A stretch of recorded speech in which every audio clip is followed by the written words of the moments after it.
One, the ghost customer. It was one of those late-night runs where the app sends you out to the middle of nowhere. The delivery instructions were super specific. Meet at door. When I finally pulled up to this massive, pitch-black house, I shot the customer a text. They replied instantly, "I'll be right out." I stood there on the porch for 10 minutes. Nothing. I rang the bell. Nothing. I called them, and they picked up, but they sounded totally confused. They said, "Where are you?" "I'm looking at my front door." "And there's no one there." I'm looking at my phone, looking at the house address, and looking at the porch I'm standing on.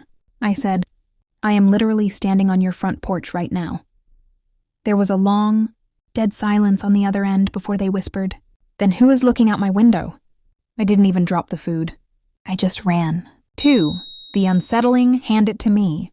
I had a hand it to me order for an apartment complex, and when I knocked, nobody answered for a while. I was just about to leave when the door swung open. A woman was standing there, and before I could even say DoorDash, she started screaming. She wasn't just mad. She was terrified.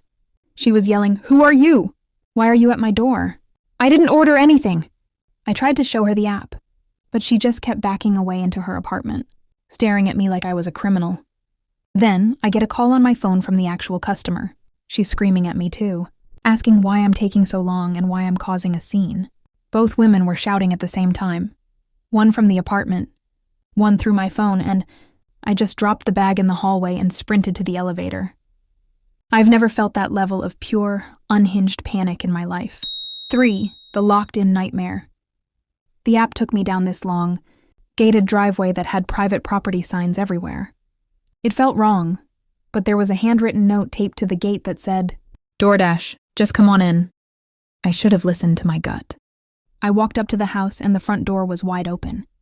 Inside, I saw an elderly woman slumped in a chair, not moving. A man in his underwear burst out of the shadows, snatched the bag from my hand, and slammed the door in my face. I turned to walk away, but then the side door of a rusted-out camper popped open. A dozen dogs came charging out, followed by this teenager who was screaming at the top of his lungs. I was trapped between this creepy, silent house and a chaotic, barking mess of dogs and shouting. I felt like I was being watched from every window as I scrambled back to my car, shaking so hard I could barely get the key in the ignition.